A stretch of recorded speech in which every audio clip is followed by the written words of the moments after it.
নমস্কাৰ টাইম টেকনলজিলৈ আপোনালোকক স্বাগতম। আজি এইটো ভিডিঅ'ত আমি আলোচনা কৰিম যে অসমত পুনৰ ওলাইছে 14,000ৰো অধিক চৰকাৰী চাকৰি। 14,000ৰো অধিক চৰকাৰী চাকৰি ওলাইছে। এই চাকৰিবোৰৰ দৰমহা কিমান হ'ব আৰু কি বিভাগত কি চাকৰি ওলাইছে সকলোবোৰ তথ্য এইটো ভিডিঅ'ত A to Z আপোনালোকক দেখুৱাই দিম। ভিডিঅ'টো অলপ স্কিপ নকৰাকৈ সম্পূৰ্ণৰূপে শেষলৈকে চাই থাকিব আৰু আমাৰ চেনেলত নতুন হ'লে চেনেলটো ছাবস্ক্ৰাইব কৰি ভিডিঅ'টো এটা লাইক কৰি দিব। তো বলক ভিডিঅ'টো আৰম্ভ কৰোঁ। অসমৰ চৰকাৰৰ শিক্ষা বিভাগত ওলাইছে হাজাৰ চাকৰি। শিক্ষা বিভাগত হাজাৰ চাকৰি ওলাইছে। তো আপোনালোকে যদি চাকৰি কৰিব বিচাৰে তেনেহ'লে কৰিব পাৰিব। বিজ্ঞান শিক্ষক, হিন্দী শিক্ষকৰ পদৰ বাবে বিচৰা হৈছে আবেদন। বিজ্ঞান শিক্ষক, হিন্দী শিক্ষকৰ বাবে ওলাইছে চাকৰি। নিযুক্তি পোৱাসকলে লাভ কৰিব 14,000ৰ পৰা 70,000 টকাৰ দৰমহা। যিসকলে নিযুক্তি লাভ কৰিব তেওঁলোকে 14,000ৰ পৰা 70,000 টকালৈকে পৰ্যন্ত দৰমহা লাভ কৰিব। আপুনি যদি চাকৰি কৰিব বিচাৰে তেনেহ'লে আপোনাৰ বাবে এইটো ভিডিঅ' গুৰুত্বপূৰ্ণ হয়। আপোনালোকে সোনকালে আবেদন কৰিব পাৰিব। এই খালী পদসমূহত মাধ্যমিক আৰু শ্ৰেণীভিত্তিক বিভাজন কৰা হ'ব। আপোনালোকে কেতিয়া আবেদন কৰিব লাগিব সকলোবোৰ তথ্য আমি এইটো ভিডিঅ'ত A to Z আপোনালোকক জনাই দিম। আবেদনৰ বাবে শিক্ষা সঞ্চালকসকলৰ অফিচিয়েল ৱেবছাইটত ক্লিক কৰক। আপোনালোকৰ অফিচিয়েল ৱেবছাইটটো আপোনালোকে ইয়াত চাব পাৰিছে। ৱেবছাইট কেইটা হৈছে ইয়াত ৱেবছাইটটো চাব পাৰিছে www.assam.gov.in। ইয়াত গৈ আপোনালোকে লগ ইন কৰি আবেদন কৰিব পাৰিব। 2024 2 জানুৱাৰীৰ পৰা 2 ফেব্ৰুৱাৰীৰ ভিতৰত অনলাইন যোগে কৰিব পাৰিব আবেদন। ৰাজ্যৰ চিকিৎসা খণ্ডত বিভিন্ন বিভাগত খালী হৈছে 32 পদ। ৰাজ্যৰ চিকিৎসা খণ্ডত 32 পদ খালী হৈছে। আপোনাৰ যদি কৰিব বিচাৰে তেনেহ'লে আবেদন কৰিব পাৰিব। ৰাজ্য চৰকাৰে মুকলি কৰিছে বিজ্ঞাপন। ৰাজ্য চৰকাৰে বিজ্ঞাপন মুকলি কৰিছে। আপোনালোকে যদি চাকৰিৰ বাবে ইচ্ছুক হয় তেনেহ'লে আপোনালোকে চাকৰি কৰিব পাৰিব। প্ৰতিমাহে 50,000ৰ পৰা 1 লাখ পৰ্যন্ত লাভ কৰিব দৰমহা। দৰমহাৰ ক্ষেত্ৰত ডাঙৰ ঘোষণা কৰিছে। 50,000ৰ পৰা 1 লাখ পৰ্যন্ত দৰমহা লাভ কৰিব। বিজ্ঞান শাখাত 10 শ্ৰেণী উত্তীৰ্ণসকলে কৰিব পাৰিব আবেদন।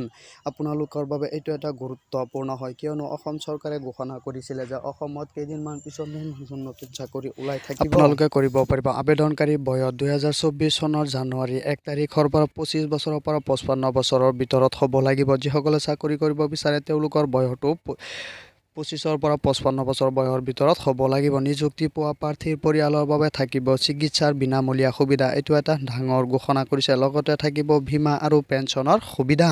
আপোনালোকে লগতে পেঞ্চনসমূহ লাভ কৰিব পাৰিব। যদি আপোনালোকে অসমত পুনৰ ওলাইছে 14,000ৰো অধিক চৰকাৰী চাকৰি। আপোনালোকে যদি কৰিব বিচাৰে তেনেহ'লে আপোনালোকে আবেদন কৰিব পাৰিব। আৰু এইটো ভিডিঅ' বেছিকৈ আপোনালোকে শ্বেয়াৰ কৰি দিব কিয়নো যিসকলে চাকৰিৰ কাৰণে ভাবি আছে যে চৰকাৰী চাকৰি কৰিব বুলি তেওঁলোকৰ বাবে এইটো এটা গুৰুত্বপূৰ্ণ ভিডিঅ' হয়। সেইটো কাৰণে আপোনালোকে ভিডিঅ'টো যিমান পাৰে বেছিকৈ শ্বেয়াৰ কৰি দিব। বহুতৰে উপকৃত হ'ব। শিক্ষা খণ্ড আৰু চিকিৎসা খণ্ডত ওলাইছে চাকৰি। শিক্ষা বিভাগত 9,101টা পদৰ বাবে বিজ্ঞাপন মুকলি কৰিছে চৰকাৰে। শিক্ষা বিভাগত 9,101টা পদৰ বাবে বিজ্ঞাপন ওলাইছে। অসম চৰকাৰৰ শিক্ষা বিভাগত ওলাইছে হাজাৰ চাকৰি। শিক্ষা বিভাগত হাজাৰ চাকৰি ওলাইছে। অসম চৰকাৰে চাব যে বিজ্ঞান শিক্ষক, হিন্দী শিক্ষকে ধৰি বিভিন্ন পদত ওলাইছে চাকৰি। আপোনালোকে যদি চাকৰি কৰিব বিচাৰে নিবনুৱা হয় আপোনাৰ বাবে ভাল খবৰ। আপোনালোকে নতুন বছৰত জানুৱাৰী মাহৰ পৰা আবেদন প্ৰক্ৰিয়া আৰম্ভ হ'ব। আপোনালোকে কৰিব পাৰিব। ইয়াত চাব পাৰিছে কিমানটা পদত কিমানটা চাকৰি আছে। ইয়াত আপোনালোকে চাব পাৰিছে 14,000ৰ পৰা 70,000 টকা পৰ্যন্ত দৰমহা আপোনালোকে লাভ কৰিব।